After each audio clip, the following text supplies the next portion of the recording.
क्लासेसमध्ये जे सर लोक आहेत, टीचर लोक आहेत, ते जेव्हा सोप्या पद्धतीने विद्यार्थ्यांना समजावून सांगतात तेव्हा विद्यार्थ्यांना ते कळते. पुस्तकं उपलब्ध आहेत मार्केटमध्ये, मग ते पुस्तकं घेऊनच पोरं परीक्षेला का जात नाही? कारण त्यांना समजावून सांगावं लागतं, सोप्या पद्धतीने समजावून सांगावं. सरांची जे काही 18 पुस्तकं आहेत, हे पुस्तकं स्वतः वाचायचे आणि सामान्य लोकांना समजेल अशा भाषेत समजावून सांगायचे. एका बाजूला मनोवादी विचारांचा प्रचार करणारे हजारो लाखो प्रचारक आहेत भारतात, पण मानवतावादी विचाराचा प्रचार प्रसार करणारे किती प्रशिक्षित कार्यकर्ते आहेत आपल्यापाशी, सातत्य किती आहे, आपलं अखंडपणा किती आहे. आणि म्हणून मी एक दुसरा प्रस्ताव देशमुख परिवाराच्या समोर ठेवला की देशमुख सरांचं प्लॅटफॉर्म विद्यापीठाच्या खालचं असू शकत नाही. म्हणून अमरावती विद्यापीठ, संत गाडगेबाबा अमरावती विद्यापीठ आणि संत तुकडोजी महाराज नागपूर विद्यापीठ या दोन्ही ठिकाणी सरांच्या नावाने व्याख्यानमालांचं आयोजन होत राहावं. कारण की तो एक दर्जेदार प्लॅटफॉर्म आहे. तिथून अधिकृतपणे देशमुख सरांचे जे काही क्रांतिकारी परिवर्तनाला गतिमान करणारे जे विचार आहेत ते येणाऱ्या पिढ्यांपर्यंत पोहोचवण्याची एक फार मोठी सुवर्ण संधी आपल्या सर्वांना लाभणार आहे. त्या दिशेने आपले प्रयत्न आपल्याला करायचे आहेत. आणि शेवटचा मुद्दा, सर हे 22 देशांचा दौरा करून आले. आता 67 की 70 कोटी लोकांनी आंघोळ केली असं आपण लोकांनी पाहिलेलं आहे. त्याचा प्रचार सगळ्या मालिकांमधून पाहिलेला आहे, चॅनलवरून पाहिलेला आहे. सरांना या बाबतीत जर मुलाखतीमध्ये विचारलं असतं, अनेक लोकांनी विचारलं असतं की सर तुमचं ह्या बाबतीत काय मत आहे, त्यांनी काय उत्तर दिलं असतं? हा विचार करण्यासारखा प्रश्न आहे. म्हणून सर 22 देशांचा दौरा का केला त्यांनी? ते म्हणाले की भारताच्या बाहेर पाण्याचं संरक्षण राष्ट्रीय संपत्ती म्हणून जतन केलं जातं. जिथं आपण नद्यांना माय म्हणतो, गंगा मैया, यमुना मैया, पण त्या मैयेची कदर कोण करतो आपण? त्या त्या पाण्याची काय अवस्था करून ठेवली आपण भारतीय लोकांनी, याच्यावर अत्यंत प्रकट शब्दात सर टीका करायची, आसूड ओढायचे. आणि म्हणून सरांचा वारसा जर चिरंतन आपल्याला पुढे न्यायचा असेल तर प्रशिक्षण शिबिरांची मालिका ही अखंडपणे सगळ्या महाराष्ट्रात आणि भारतभर झाली पाहिजे. की देशमुख सर कशासाठी जगले, त्यांनी काय लिखाण केलं, त्यांची विचारधारा काय आहे, ते फुलेंना का समाजाच्या पुढे आणू इच्छितात, शिवाजी महाराजांवर का भाषण देतात, कांशीरामजींचं सिव्हिल पॅटर्न समाजासाठी किती उपयुक्त आहे हे का ते समजावून सांगतात. या सगळ्या गोष्टींचा जर आपण विचार केला तर सरांना एकच आदरांजली ठरेल की त्यांच्या विचारांचे लाखो कार्यकर्ते, बोलणारे कार्यकर्ते आणि त्याप्रमाणे कृती करणारे कार्यकर्ते भारतभर तयार करणं हीच खऱ्या अर्थाने त्यांना आदरांजली ठरेल. धन्यवाद. त्यानंतर सरांसोबत कार्य करणारे आणि ज्येष्ठ मार्गदर्शक श्रीमान नागेश चौधरी सर.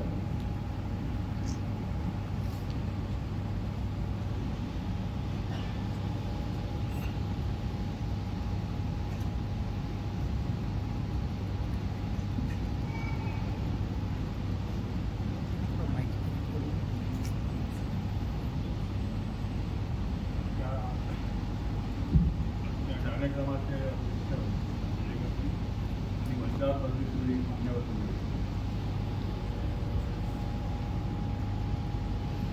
मामा देशमुख यांचा संबंध खूप जुना आहे. त्यांची प्रेतयात्रा ज्यावेळेस निघाली 69 मध्ये, त्याला मला वाटतं 56 वर्ष झाली आहेत. आणि त्यानंतर सुद्धा आम्ही जेव्हा नागपूरला शिकायला होतो तेव्हापासून त्यांच्या ऐकत. त्यांनी जे काही पुस्तकं लिहिली आहे ते सगळ्या पुस्तकांच्या प्रती ते मला पाठवत होते.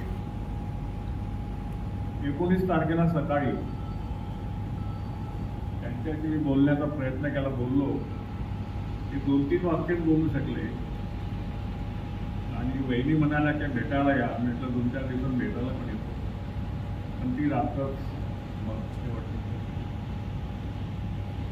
कारण त्यांच्याशी नेहमी मी चर्चा करायचो अनेक मुद्द्यावर, जे काही सवय विषयामध्ये. आणि अनायसे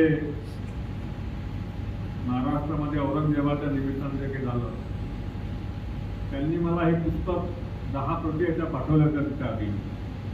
त्यांचं हे शेवटचं पुस्तक. त्याच्यावर मला हे वादळ उठल्यावर म्हटलं त्यांच्याशी बोलावं आपण त्यांचं आणि काय तुमच्यावर सुद्धा ऍक्शन होऊ शकते. कारण औरंगजेबाची तारीफ करणं, त्याला सदाचारी म्हणणं हा सुद्धा गुन्हा होऊ शकतो या देशामध्ये. अशा प्रकारचं अगदी घाणेरडं वातावरण निर्माण झालेलं आहे. त्याच्याबद्दल आपण बोलावं म्हटलं त्यांच्याशी, तर तो शेवटचं बोलणं होतं त्यात असं केलेलं.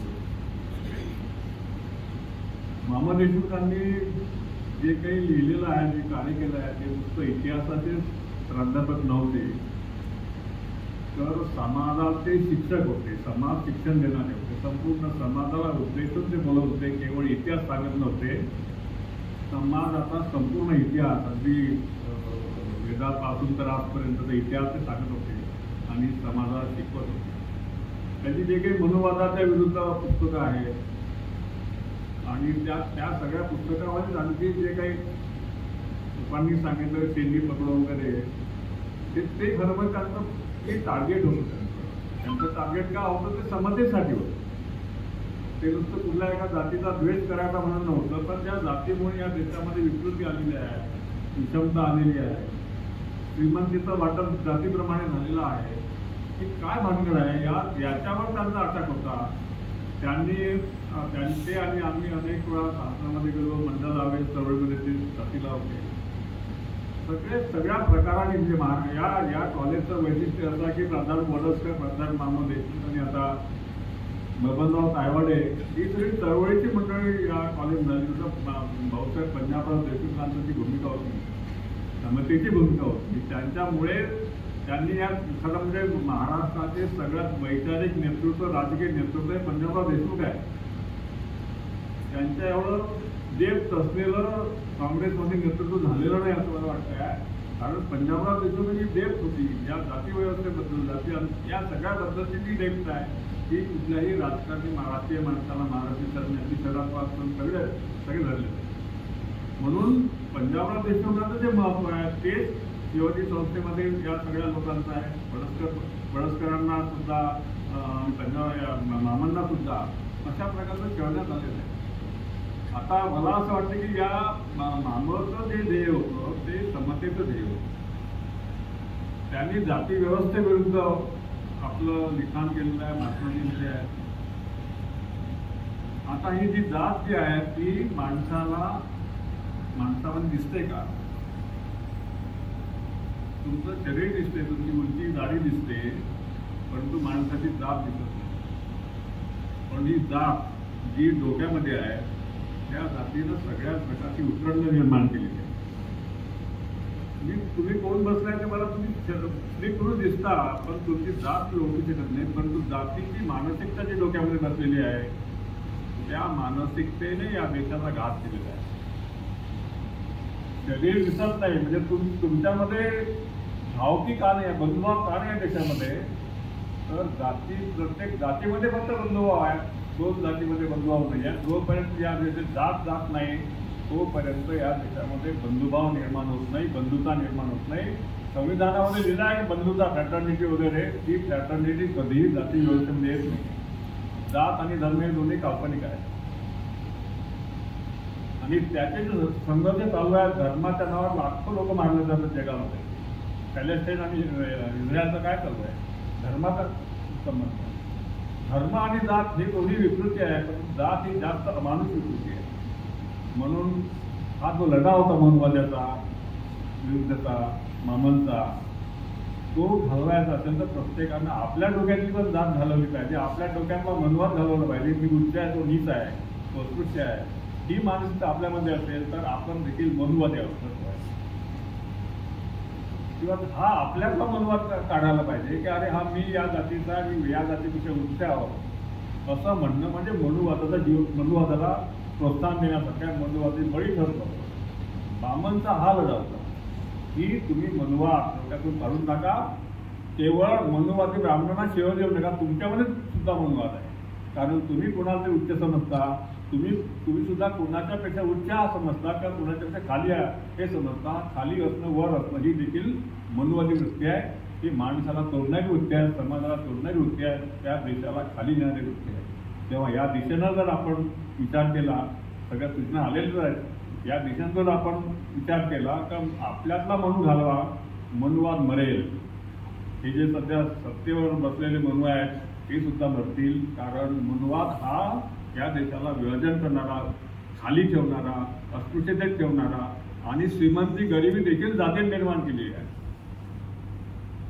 उच्च जाती श्रीमंत आहेत आणि ज्यांना अस्पृश्य आहेत, त्या गरीब आहेत, आदिवासी गरीब आहेत. म्हणजे ही मानसिकता भांडवलशेठच्या वाईट आहे.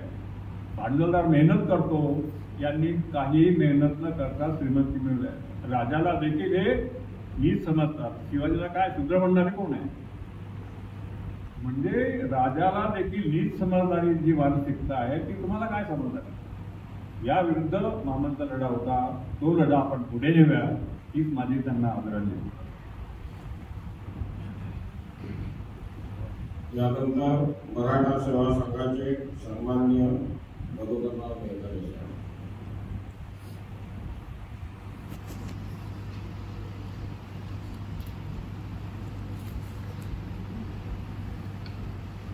मराठा विश्वभूषण,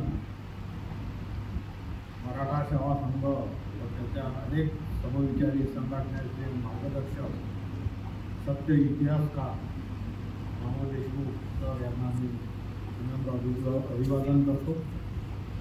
आजच्या या शोकसभेचे अध्यक्ष माननीय सुशीलजी पेरेकर साहेब आणि या शोकसभेचे मुख्य आयोजक पवनरावजी तायवाडे, सर्व समविचारी संघटनेचे पदाधिकारी, बंधू आणि भगिनींनो, विचारपीठावर उपस्थित सर्व मान्य. बरेच वेळापासून आपण मामा सरांच्या श्रद्धांजलीवर अनेक गोष्टींची मतं जाणून घेतलेली आहे. परंतु मामा सरांनी आपल्याला लिखाण स्वरूपात जे काही दिलेलं आहे ते तर आपल्या समोर राहणारच आहे किंवा सतत त्याचा वाचक वर्ग सुद्धा वाढणार आहे. परंतु आम्ही सर्व सामाजिक संघटनेचे पदाधिकारी किंवा विचारवंत म्हणून मामा सरांच्याबद्दल आपलं मत काय आहे हे पुढच्या पिढीला माहिती व्हावं या हेतूने काहीतरी भव्य असं काम आपल्या हातून झालं पाहिजे. त्याकरता आम्ही 18 जुलैला मामा सरांचा वाढदिवस असताना केरेकर साहेबांनी आम्ही त्यांच्याकडे गेलो होतो. त्यांच्यावर विशेष गौरव ग्रंथ काढावा म्हणून आम्ही त्या दिवशी त्यांची मान्यता मिळवली. त्यावर कामसुद्धा सुरू केलेलं आहे. बरेचसे लेख त्या माध्यमातून आपल्याकडं आलेले आहेत. परंतु तो गौरव ग्रंथ आम्ही त्यांच्या हयातीत पूर्ण करू शकलो नाही हे आमचं म्हणजे दुःखद बातमी आहे. परंतु येत्या 18 जुलैला त्यांच्या जन्मदिवसाच्या दिवशी हा भव्य दिव्य असा गौरव ग्रंथ आपल्या सर्व सामाजिक संघटनेच्या माध्यमातून त्यांच्यावर निर्मित झाला पाहिजे. आणि याकरता ज्यांना ज्यांना मामा समजलेले आहेत त्या सर्वांनी मामांवर त्यांचा गौरव होईल अशा प्रकारचे लेख पाठवावे. म्हणजे कोणीही त्यांच्यावर लेख लिहिताना त्यांच्या कार्याचा त्यामध्ये पूर्ण उल्लेख झाला पाहिजे. आणि मराठा मार्गाच्या माध्यमातून आम्ही 18 जुलैला हा गौरव ग्रंथ प्रकाशित करणार आहे.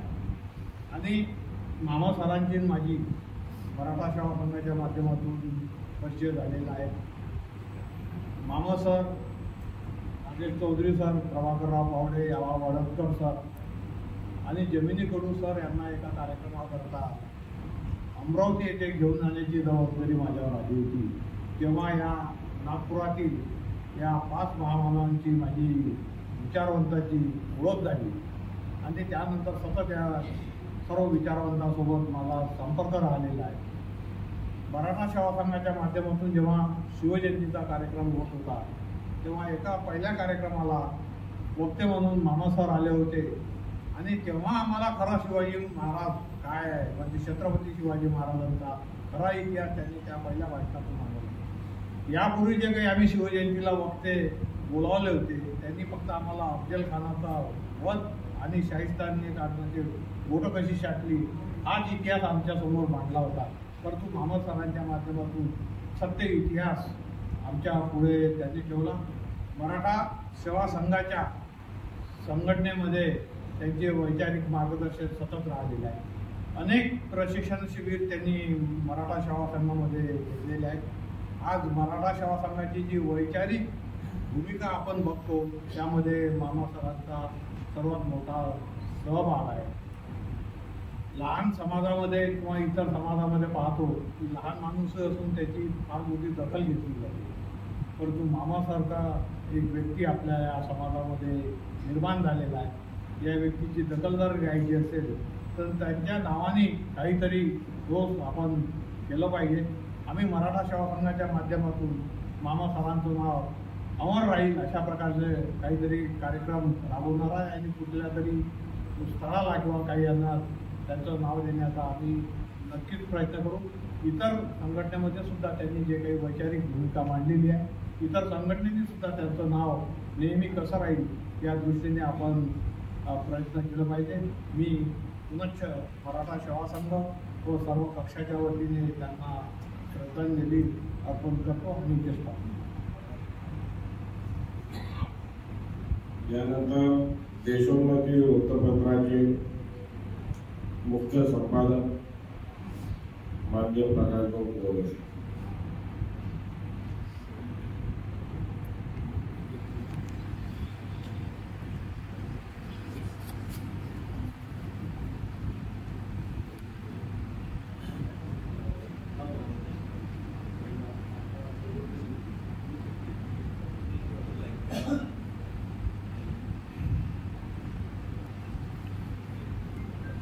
आदरणीय मामासरांच्या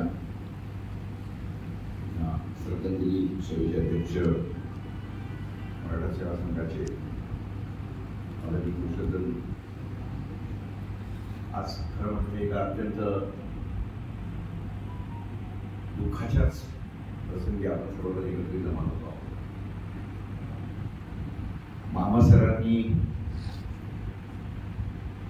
आणि जे काही खरं म्हटलं म्हणजे आपल्या समाजावर उपकार केले आणि त्यांनी जे आहे त्याच्याकडे वेगळ्या दृष्टिकोनातून पाहण्याची जी एक बुद्धी दिली. मला वाटतं की ज्याला म्हणतात ना की अंधारातून प्रकाशाकडे जाणं ज्याला काय म्हणतात ते खऱ्या अर्थाने मामासरांच्या रूपाने आपल्याला पाहायला मिळालं. मामासरांसारखे ज्यांची कामं आहेत आपल्या समाजामध्ये, खेडेकर साहेबांची असतील, चौधरी साहेबांची असतील, अनेक लोक त्या पद्धतीने सर्व लिखाण करत असतात आणि याच्यामध्ये पण माझ्यासारखी माणसं कशी करत असतात आणि लोकांसमोर तो मांडायचा मी प्रयत्न करत असतो सातत्याने. सध्याच्या घडीला जे काही वातावरण आहे, आता पहा हे पुस्तक आणि त्याचं प्रकाशन मी मुद्दाम बघितलं 15 ऑगस्ट 2024. म्हणजे याला काय म्हणतात, याला म्हणतात दूरदृष्टी.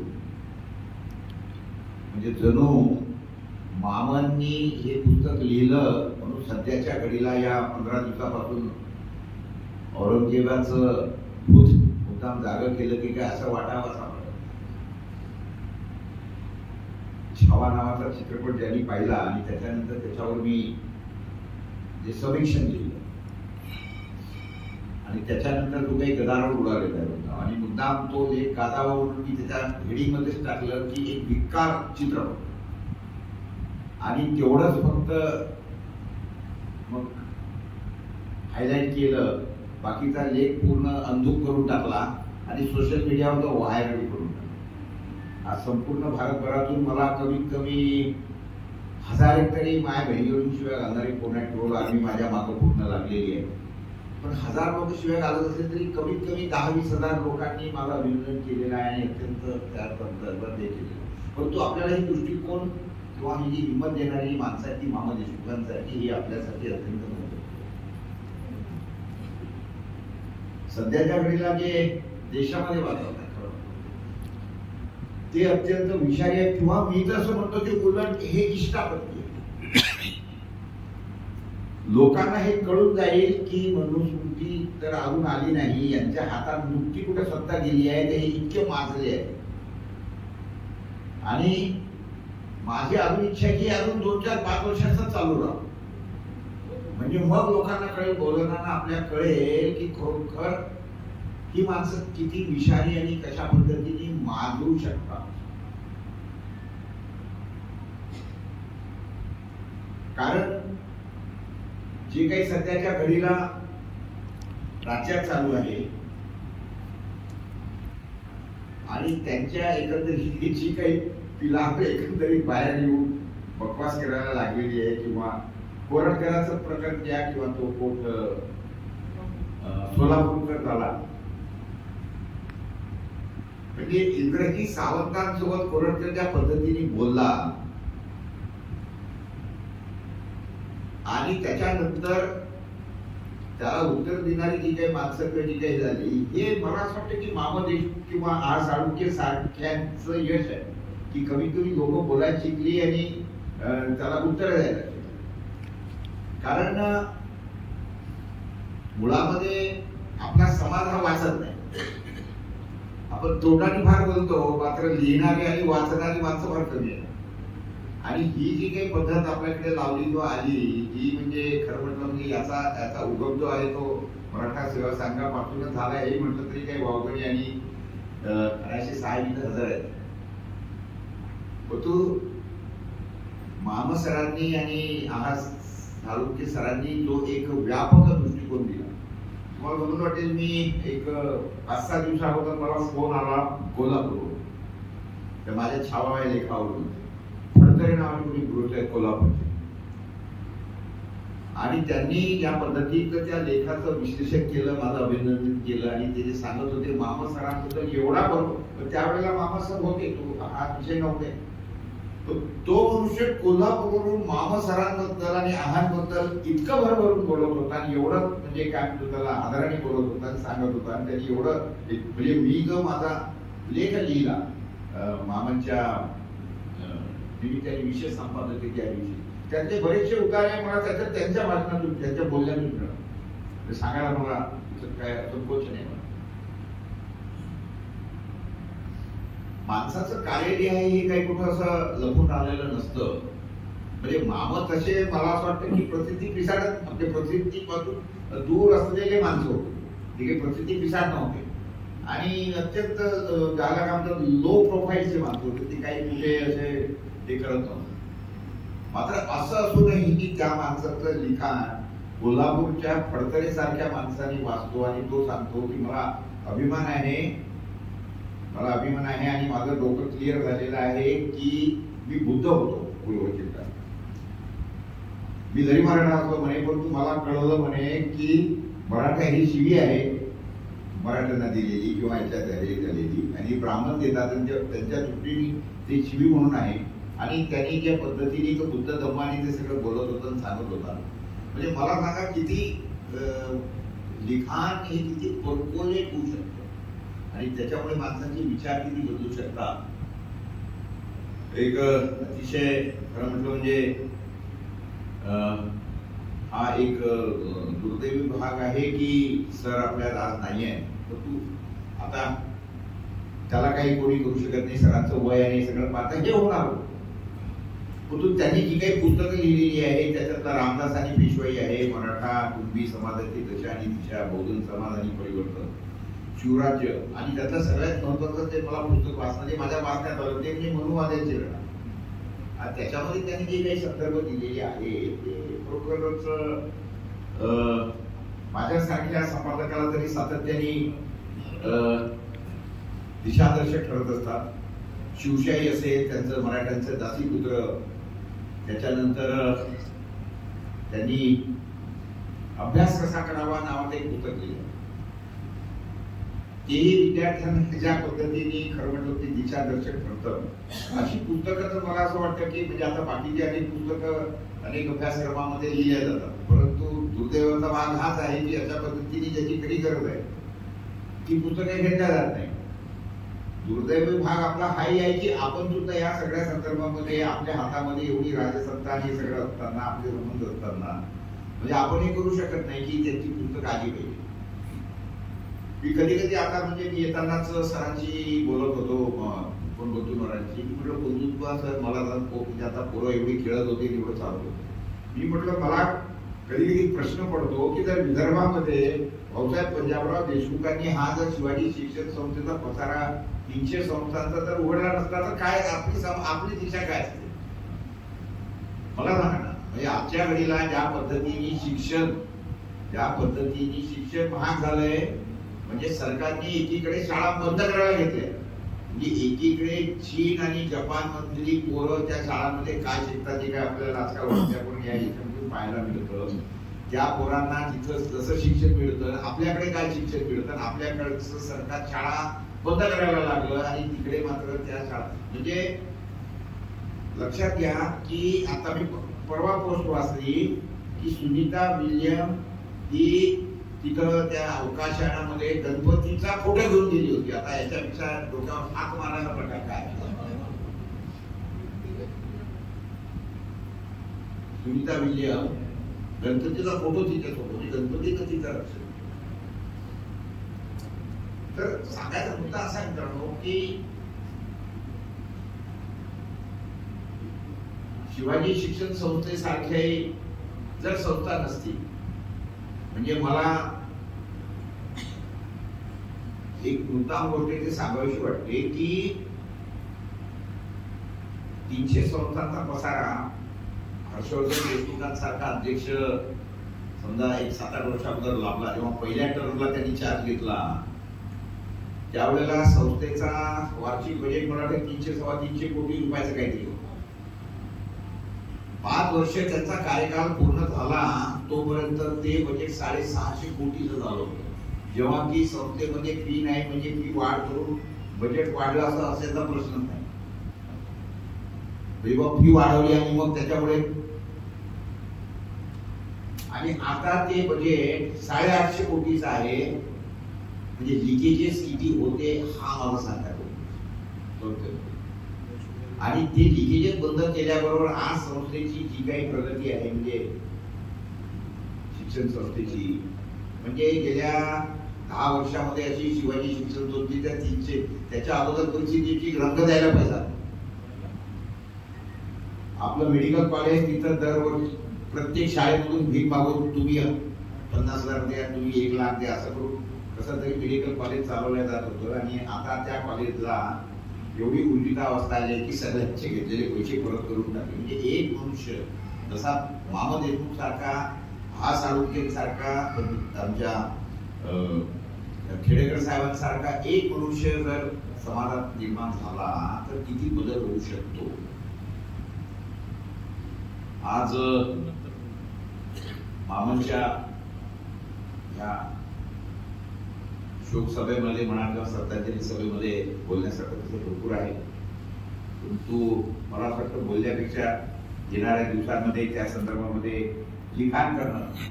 आणि मला असं वाटतं की सरांनी जी काही पुस्तकं लिहिली त्या पुस्तकातले लेख येणाऱ्या दिवसांमध्ये देशोन्नतीच्या माध्यमातून छापून ते लोकांपर्यंत पोहोचणं ही मामांना खऱ्या अर्थाने श्रद्धांजली ठरेल असं मी समजतो.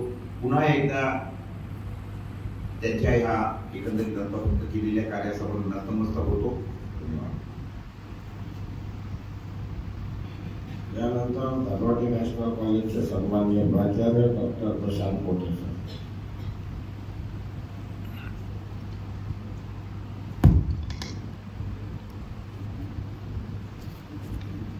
राष्ट्रमाता राजमाता जिजाऊ साहेब, मराठ्यांचं महाराष्ट्राचा आराध्य छत्रपती शिवराय, ज्यांनी विदर्भात शिक्षणाची गंगा घराघरापर्यंत पोहोचवली असं आम्हा शिवपरिवाराचा आराध्य कृषीरत्न शिक्षण महर्षी डॉक्टर पंजाबराव भाऊसाहेब देशमुख, मातोश्री गुलादर या महामानवांबरोबरच स्वर्गीय मामा देशमुख सर यांना प्रथम अभिवादन करतो. आज आपण सर्व ज्या कार्यक्रमाच्या निमित्ताने या ठिकाणी जमलो तो म्हणजे मामा देशमुख साहेबांच्या श्रद्धांजलीचा कार्यक्रम. या कार्यक्रमाचे अध्यक्ष माननीय श्री चंद्रजी खेडेकर साहेब, आदरणीय मंच आणि उपस्थित सर्व मान्यवर. मामा हा एक शब्द जरी या ठिकाणी उच्चारला तर संपूर्ण महाराष्ट्रात किंबहुना बहुजनांमध्ये एक स्फूर्ती देणारा शब्द होता. मी इतिहासाचा प्राध्यापक म्हणून इतिहासाच्या अनुषंगाने जर विचार केला आणि इतिहासाच्या क्षेत्रात जर मामांचं अस्तित्व, मामांचं कर्तृत्व या दृष्टिकोनात जर सांगितलं तर आम्हाला एक प्रकारे ऊर्जा देण्याची फार मोठी प्रेरणा आहे. आज या महाराष्ट्रात इतिहासाच्या क्षेत्रात जे अनेक मान्यवर लाभले त्यात मामांचं स्थानही वरचं आहे. माझी आणि मामांची, देशमुख साहेबांची भेट 2दा झाली आणि तिसरी भेट होता होता राहिली. स्वतः एकदा सरांचा ज्यावेळेस मी आणि महाविद्यालयात प्राचार्य म्हणून आलो आणि सरांना माहीत झालं त्यावेळेस मी त्यांना भेटू शकलो नाही. कदाचित त्यांना काहीतरी मला सांगायचं होतं असं नंतर मला त्यांच्या त्या बोलण्यातून आजही वाटतं. मामांचं एकंदर इतिहासाचा दृष्टिकोनातून विचार करत असताना इतिहास लिहायचा जर असेल तर पुराव्याशिवाय लिहिता येत नाही. एक म्हण आहे की त्याच्या दृष्टिकोनातून भाव दाखव नाही तर श्राद्ध कर. जर अशा स्वरूपाचे पुरावे असेल तरच खऱ्या अर्थाने इतिहास सत्यता लिहिता येईल. आणि आपण आज जर मामा देशमुख सरांच्या एकंदर लिखित ग्रंथाकडे जर पाहिलं तर सरांनी कधी पुराव्याशिवाय लिहिलेलं नाही. आणि म्हणूनच आज ज्याचं एक व्यक्तिमत्व जे निर्माण झालं ते त्यामुळे झाल्याचं आपल्याला दिसतं. आणि म्हणूनच त्यांच्या अनेक दृष्टिकोनातून या ठिकाणी त्यांच्यावर अन्याय करण्याच्या दृष्टिकोन प्रयत्न जरी इतरांनी केले, त्यांनी जे विचार प्रखळचे विचार मांडले, आपल्या लेखणीतून बहुजनांमध्ये जी ताकद निर्माण केली ती नाहीशी करण्याच्या दृष्टिकोनाचे प्रयत्न झाले त्यामुळेच ते हाणून पाडू शकले. कारण त्यांच्या लिखाणाला त्या ठिकाणी आधार होता, त्या ठिकाणी संदर्भ होते, त्या ठिकाणी पुरावे होते आणि म्हणूनच त्यांनी या ठिकाणचं असं लिखाण या ठिकाणी केल्याचं आपल्याला दिसतं. एकंदर संपूर्ण मामा देशमुखांच्या विचाराकडे, त्यांच्या कार्याकडे जर पाहिलं तर खऱ्या अर्थानं श्री फुले शाहू आंबेडकर यांचे विचार खरे आत्मसात त्यांनी केले आणि बहुजनांपर्यंत पोहोचवले. आणि म्हणूनच त्यांच्या विचारामुळे आज हे आपल्याला ते बहुजन समाजामध्ये जे जागृतीचं वातावरण निर्माण झालेलं आहे ते जे अनेक मान्यवरांनी केलं त्यात मामांचं नाव मोठं आहे हे आपल्या ठिकाणी दिसते. त्यांनी केवळ या ठिकाणी इतिहासाच्या दृष्टिकोनात कार्य केलं नव्हे तर वेगवेगळ्या प्रकारचे विचार त्यांनी मांडले. शेतीचा असेल, उद्योग असेल, व्यापार असेल, व्यवसाय असेल, विविध सेवा क्षेत्र असेल, शासन प्रशासन असेल, राजकारण असेल, यावरही त्यांनी आपले परखड असे विचार मांडल्याचं आपल्याला दिसते. आणि म्हणूनच एकंदर मामांना जर श्रद्धांजली द्यायचं असेल तर एकंदर या सर्व गोष्टींचा विचार करणे गरजेचं आहे. त्याचबरोबर त्यांनी एक त्यांची जी तळमळ आहे त्या तळमळीच्या अनुषंगाचा विचार केला तर आपल्याला दिसतं सत्यशोधकी, प्रबोधनवादी, पुरोगामी आणि परिवर्तनशील विचारवृत्ती, विचारशीलता ही प्रामुख्याने आपल्याला मामा देशमुखांच्या सरांच्या आपल्याला विचारातून, आचारातून, लेखनातून आपल्याला दिसते. आणि म्हणून हे जे विचार प्रामुख्याने बहुजनांमध्ये पेरायचे असेल तर त्या दृष्टिकोनातून आपण विचार करणं आणि ते बहुजनांपर्यंत पोहोचवणं हीच प्रामुख्याने मामा देशमुख सरांना या ठिकाणी श्रद्धांजली ठरेल. मी या ठिकाणी मामा देशमुख सरांना या ठिकाणी विदर्भ इतिहास परिषदेचा माजी अध्यक्ष म्हणून, त्याचप्रमाणे अखिल महाराष्ट्र इतिहास परिषदेचा कार्यकारी सदस्य म्हणून आणि धनवट नॅशनल कॉलेजचा प्राचार्य म्हणून सर्वांना या तिन्ही संस्थांद्वारे या ठिकाणी श्रद्धांजली अर्पण करतो आणि माझ्या शब्दांना विराम देतो आणि थांबतो. यानंतर मामा देशमुख साहेबांसोबत किंवा त्यांच्या समोरच तयार झालेले या महाविद्यालयाचे माजी प्राध्यापक, 20 वर्ष सलग या महाविद्यालयाचे समर्थपणे प्राचार्यपदाची धुरा सांभाळणारे प्राचार्य, तसेच राष्ट्रीय ओबीसी महासंघाचे राष्ट्रीय अध्यक्ष डॉक्टर बबनराव तायवाले सर हे आपल्याला संबोधित करतील.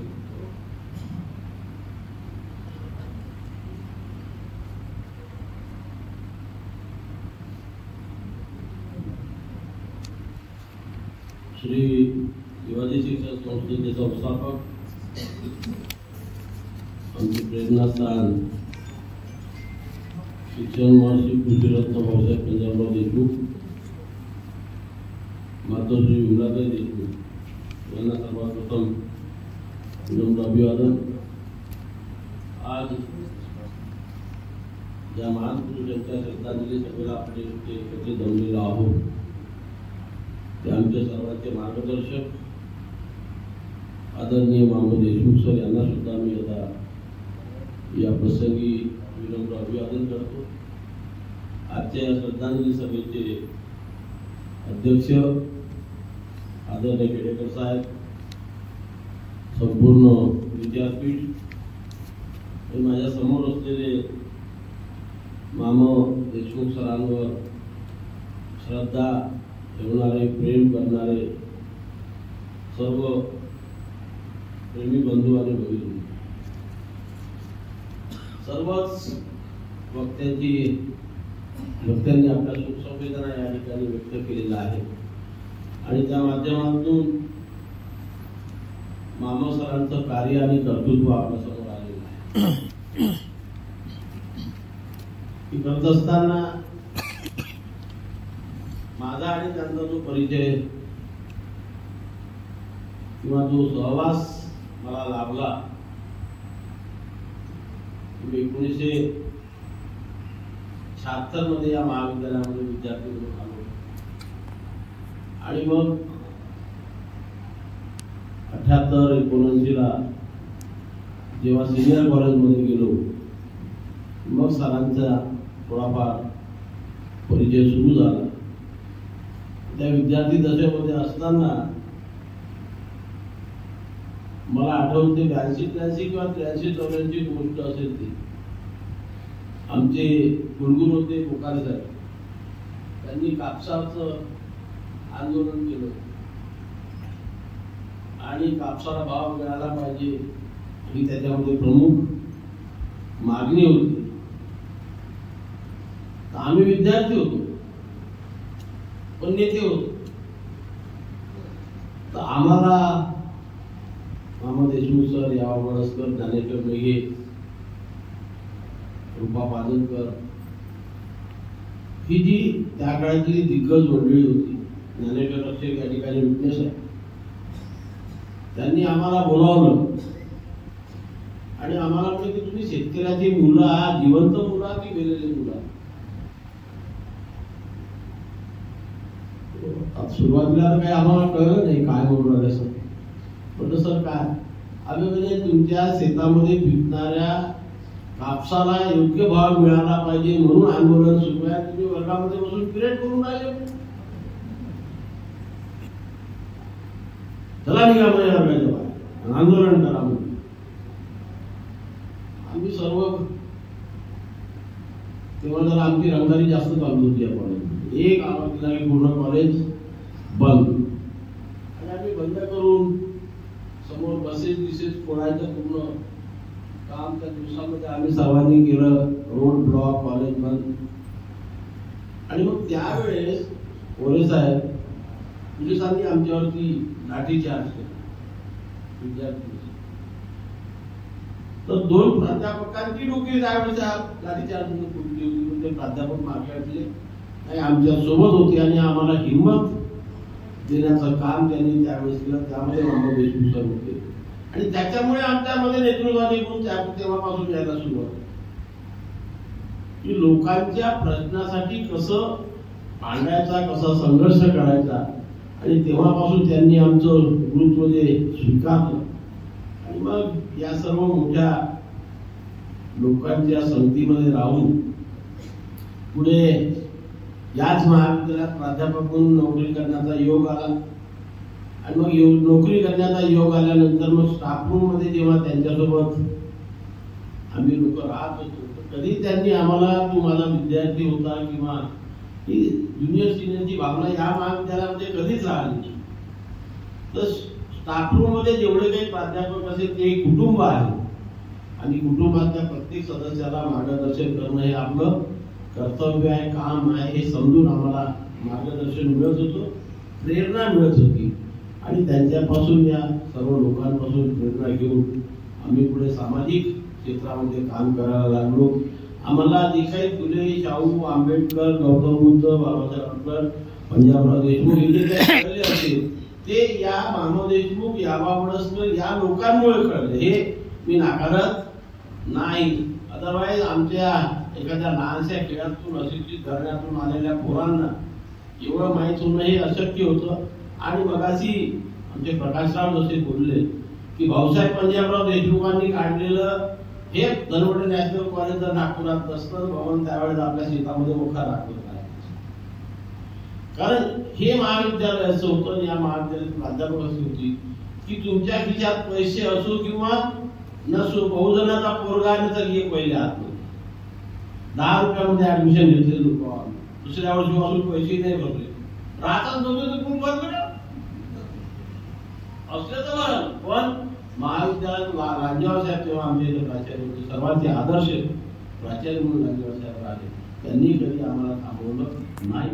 अशा प्रकारचे संस्कार या लोकांचे आमच्यावरती झालेले आहेत. म्हणून थोडंफार समाजकार्य आज आम्ही जे काही करतो, आमच्या हातून जे काही होते ते या लोकांची वेळ, प्रत्यक्ष अप्रत्यक्षितता यांनी आमचं आयुष्य घडवलं. आणि म्हणून त्यावेळी जे संस्कार आमच्या वर झालेले होते ते मी आता सांगितल्याप्रमाणे जवळजवळ 19-20 वर्ष मी या महाविद्यालयात प्राचार्य होतो. मामा गांजेवार सर, मामा देशमुख सर, या वडसकर सर, रूपा पाजरकर सर यांनी जे संस्कार आमच्यावरती केले त्या संस्काराने हे कॉलेज चालवलं. संगोडे सर या ठिकाणी आहेत. त्यामुळे शेवटपर्यंत हे महाविद्यालय चळवळीचं केंद्र म्हणून राहिलेलं आहे, याचा मला फार अभिमान आहे. डॉक्टर चांदेकर मागे बसून ऐकून राहिले की चळवळ शेवटी मी लोकांना एकच म्हणत होतो की हे भाऊसाहेबांनी काढलेली संस्था आहे. भाऊसाहेब ज्या कामासाठी त्यांनी आपलं आयुष्य खर्च केले त्याच कामासाठी या महाविद्यालयाच्या सर्व लोकांनी काम करायला पाहिजे. आणि अशा प्रकारे या संस्कारातून विचारधन जे मामा देशमुखांनी आम्हाला दिलेलं आहे, बहुजन समाजाविषयी एक आपल्या मनामध्ये अस्मिता निर्माण करण्याचं काम त्यांच्यामुळे जे आमच्यामध्ये झालेलं आहे, हे आज आम्ही वयाच्या 70व्या वर्षातही आजही आम्ही कुणासमोर झुकत नाही, कुणाला गमत नाही. त्याचं कारणच ते आहे की स्वाभिमानाने कसं जगायचं हे या लोकांनी आम्हाला, की आपला स्वाभिमान कधी विकायचा नाही. काही मिळालं नाही तरी चालेल, पण कोणाचे लाचार व्हायचं नाही आणि आपल्या विचारावर ठाम राहायचं. ही जी भूमिका या लोकांनी मांडली होती, आमच्या देशमुखांना त्या काळात त्रास झाला, या वडसकरांना किती त्रास झाला होता त्यावेळी, पण हे त्रास सहन करूनही या लोकांनी एक नवीन पिढी घडवली. ती नवीन पिढी तर आम्ही घडलो, पण मगाशी कोण आमच्या विशेष सरांनी तसं सांगितलं की मामा गेले त्या दिवशीपासून प्रकाशराव एक जी खंत आमच्या मनामध्ये आली आणि आम्ही निर्माण करून राहिलो केळकर साहेब की आज तुम्ही आहात, आम्ही आहोत. What about next 10 years? पुढच्या 10 वर्षांनी काय, कोण पिढ्या घडवणार, विचाराची क्रांती कशी होणार, फुले साहू आंबेडकरांचे विचार जिवंत कसे राहणार, हा विचार आज डोळ्यासमोर यायला लागलेला आहे. आणि म्हणून मामा देशमुखांचे विचार जिवंत ठेवणे आणि ते विचार भविष्यामध्ये फुले शाहू आंबेडकरांचे विचार जसे पुढे न्यायचे तसे मामांचे विचार पुढे नेण्याकरता नवी पिढी घडविणे हे सुद्धा या ठिकाणी उपस्थित सर्व लोकांचं कर्तव्य हे आपण समजलं पाहिजे. त्याच्याकरता आपल्याला जे जे करावं लागेल ते करण्याचा प्रयत्न करावा. आपण सर्वच 100% यशस्वी व्हायचं असं मी म्हणणार नाही, पण आपण पुढच्या भविष्यातील कालावधी करता 5-10 लोक जरी आम्ही तयार करू शकतो,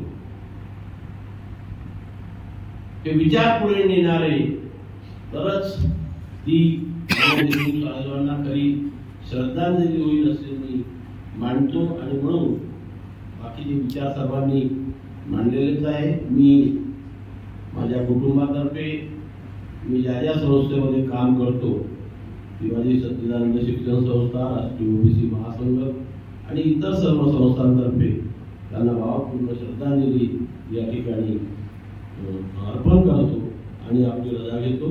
धन्यवाद. मित्रांनो, एक पिढी दुसऱ्यामुळे, दुसरी पिढी तिसऱ्यामुळे जसं आता बोरे साहेबांनी सांगितलं की भाऊसाहेब नसते तर काय झालं असतं, तसंच भाऊसाहेबांमुळे घडले तायवाळे सर आणि तायवाळे सरांमुळे हा राजू गोसावी घडला असं. अदरवाईज मी या स्टेजवर असतो की नसतो देव जाणे, कुठेतरी असतो. परंतु आता देव शब्द घ्यायला नव्हता पाहिजे, पण नाही कुठे असतो माहिती नाही, परंतु तायवाळे सरांमुळे मी घडलो आणि आजही या स्तरावर आजही जे चळवळीत काम करतो ते त्यांच्या सोबतच काम करतो आणि त्यांच्या सोबत राहतो. तो आदर्श आमच्याकडे मामा सर झाले, जमोले सर झाले, नागेश चौधरी साहेबांकडे त्या काळात मी पत्र घेऊन जायचो, सर पाठवायचे. असं ते एक सगळं या प्रसंगी या आजच्या शोक सभेचे श्रद्धांजली सभेचे अध्यक्ष सन्माननीय पुरुषोत्तम खेडकर साहेब हे आपल्याला शोक सभेला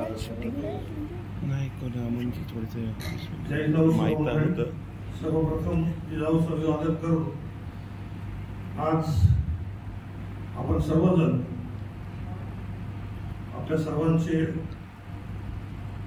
कुटुंब प्रमुख म्हणलं तरी हरकत नाही अशी इतिहासाची त्यांना श्रद्धांजली अर्पण करण्यासाठी जमलेलो आहोत. आपल्या सर्वांच्या वतीने सरांना विनम्र अभिवादन करतो. आपण सर्वजण तसे त्यांच्या एका विस्तारित कुटुंबातलेच आहोत. आपल्या सर्वांचा जो काही संबंध सरांशी आलेला असेल कमी अधिक प्रमाणात, तो केवळ आणि केवळ एका परिवर्तनवादी विचाराला स्वीकारून कुठल्या तरी संस्थेच्या माध्यमातून त्या वैयक्तिक पातळीवर आपण त्यांच्यापर्यंत पोहोचलेलो आहोत. मामा सरांनी त्यांच्या आयुष्यामध्ये एक सत्यकथन आणि सत्यशोधन यावर सातत्याने भर दिलं आणि त्यासाठी त्यांनी आपल्या सर्वांच्या दैनंदिन जीवनाशी आणि राज्याच्या आणि राष्ट्राच्याही जीवनाशी निगडीत असलेला इतिहास हा विषय निवडला. आणि इतिहासामध्ये आपल्याला सर्वांना बालपणापासून रस असतो. पुराणा विराणा वेगळं काही नाही, त्याच्यातच काही ना काहीतरी होऊन झालेला आहे. आपण मामांना आज आपण शोक सभेच्या निमित्त श्रद्धांजली अर्पण करण्यासाठी जवळपास 3.25 तास बसलेलो आहोत. त्यामुळे मधुकरराव जर आपण काही गौरव ग्रंथ किंवा गौरव सभा घेतली तर सर तर आपल्याला सतत 3 ते 4 दिवस कमीत कमी एक एक वक्ता दररोज असा तोही सकाळी 10 वाजल्यापासून 7 वाजेपर्यंत बोलता येईल. एवढं मामा सरांचं कार्य विचार आणि त्यांनी निर्माण केलेले आपण सर्वजण जे काही आहोत यांच्या भावना अत्यंत मोठ्या आहेत. या सर्वांचा विचार केला तर सरांनी त्यांच्या 11 जुलै 1936 ते 19 मार्च 2085 आपल्या 25 या 89 वर्षांच्या जीवनामध्ये अत्यंत चांगल्या पद्धतीने त्यांचं जीवन राहिलेलं आहे. त्यांनी आणि सर्व त्यांची मंडळी इथे आहे ते सर्व आपण पाहिलेलं आहे. आणि या अंगाने गेल्या 2-2.5 तासामध्ये ज्यांनी श्रद्धांजली अर्पण केली त्यांचे फक्त आता एक औपचारिकता म्हणून नाव आपल्या समोर आहे. डॉक्टर आहा साळुंखे सर, संस्थेचे हेमंत काळवे साहेब, जावेद पाशा साहेब, त्यांनी जे काही बोलले ते पुन्हा रिपीट करत नाही, फक्त आपल्या सर्वांची मुद्दाम इथे नोंद घेणं गरजेचं आहे. ज्ञानेश्वर रक्षक, आचार्य राजपूत सर, डॉक्टर रमेशचंद्र ठाकरे, उत्तम शेवडे बहुजन समाज पक्षाच्या वतीने, ओबीसी जनमोर्चा प्राध्यापक रमेश पिसे, मामांच्या स्मरणाप्रित्यर्थ व्याख्यानमाला सुरू करण्याचा दिलेला जो काही एक प्रस्ताव आहे त्याच्यावर मला वाटतं आपण सर्वांनी विचार करावा. आणि मधुकररावनी त्याच्यासाठी तयारी दाखवलेली आहे, त्याच्यात आपण लक्ष घालणं गरजेचं आहे. तसेच एक स्मारक निर्मिती आणि पुढील पिढीसाठी सर्वांनी आणि खंत निर्माण व्यक्त केलेली आहे की नवीन पिढीतील मुलं मुली हा विचार पुढे कसा नेतील. इथे जे जे विद्यार्थी आहेत त्यांनी हातभार करा किंवा मुलं असतील ते 3-4-5 जण आहेत फक्त, बाकी सर्वजण आपण डगरा आहोत, आपण काही करू शकणार नाही. आता हे आता झालं कारण काय तर नागेश सर आपण विचार केला तर आपल्या कुटुंबातील मुलं सुद्धा आता इथे जोडलेली नाही. आमची सर्वांची मुलं कोणी अमेरिकेत गेलेत, कोणी IT मध्ये गेलेत, कोणी उद्योगात गेलेत, कोणी व्यवसायात गेलेत, करायचं कोणी. त्यामुळे ह्या सगळ्या बाबीचा विचार केला पाहिजे. सरांचा जर विचार करायचा असेल आपल्याला तर बोले तैसा चालेल ही त्यांची प्रवृत्ती होती, तो विचार केला पाहिजे.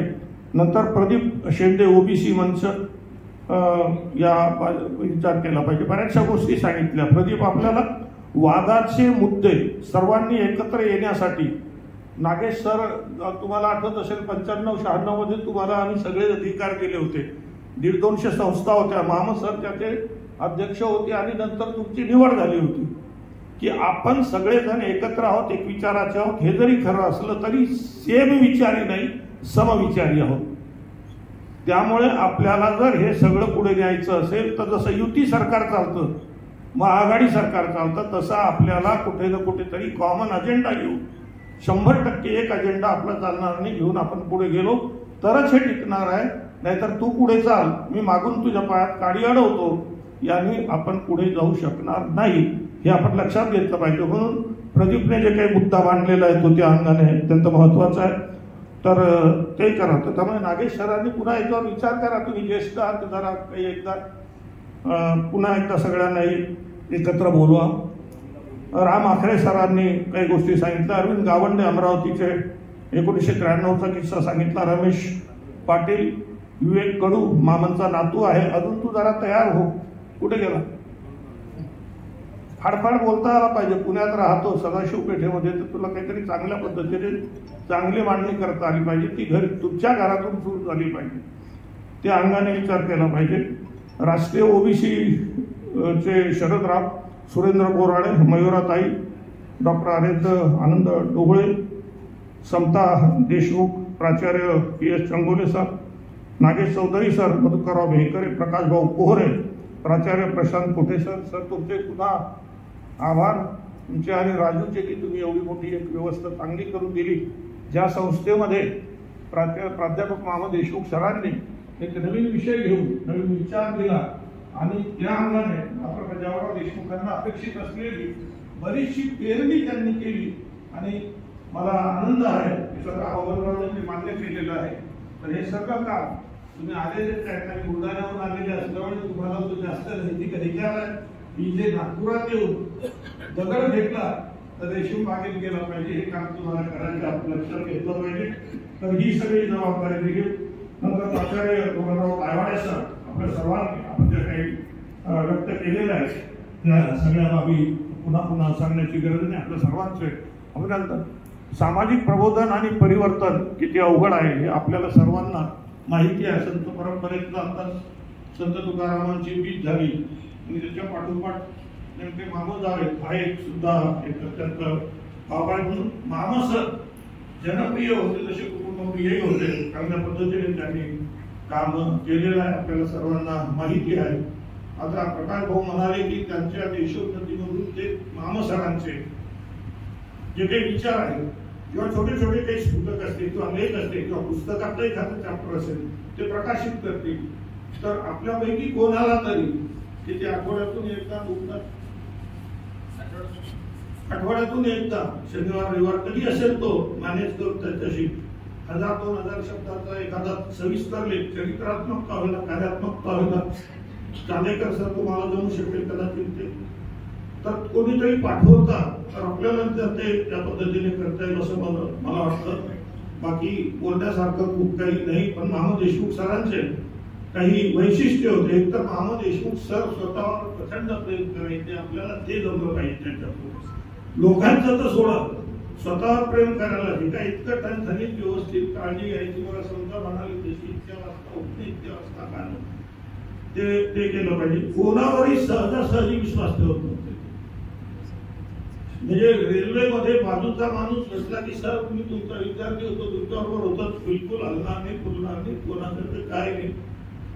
त्यांनी कितीही ओळखीचा असला तर 100% खात्री पटल्याशिवाय त्याचा चहा सुद्धा पित नव्हते किंवा कोणाचं त्याचं जेवण खात सुद्धा खात नव्हते. हे आपण लक्षात घेतलं पाहिजे. खात्रीची माणसे असल्याशिवाय ते कार्यक्रम सुद्धा कोणाचा घेत नव्हते.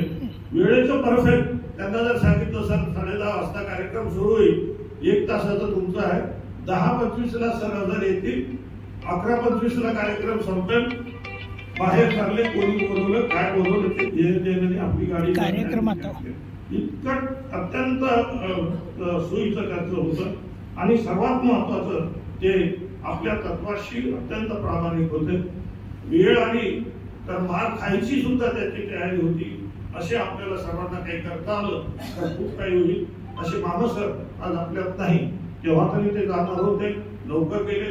हे जरी खरं असलं तरी आपण सर्वांनी त्या ज्या काही व्यथा इथे व्यक्त केलेल्या आहेत तर सर गेलेले आहेत. सर आता पुन्हा येणार नाही.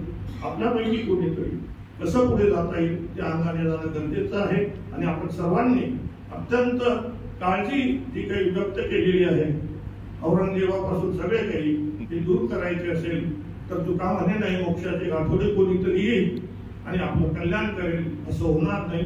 आपण प्रत्येकाने छोटा मोठा मामा व्हावं हीच मामांना खरी श्रद्धांजली आहे. धन्यवाद. जय हिंद.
मागे जावं लागेल थोडंसं.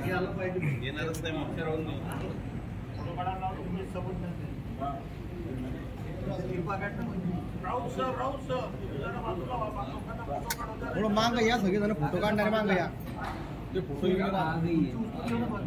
वाईड अँगल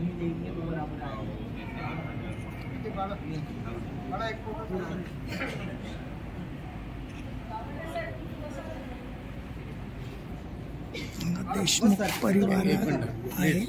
2 मिनिटं या. देशमुख परिवार बाजूला हो थोडेसे. देशमुख परिवार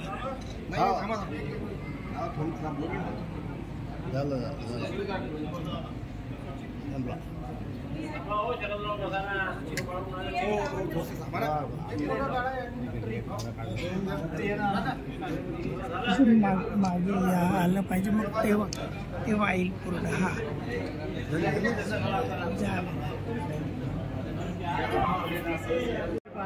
हा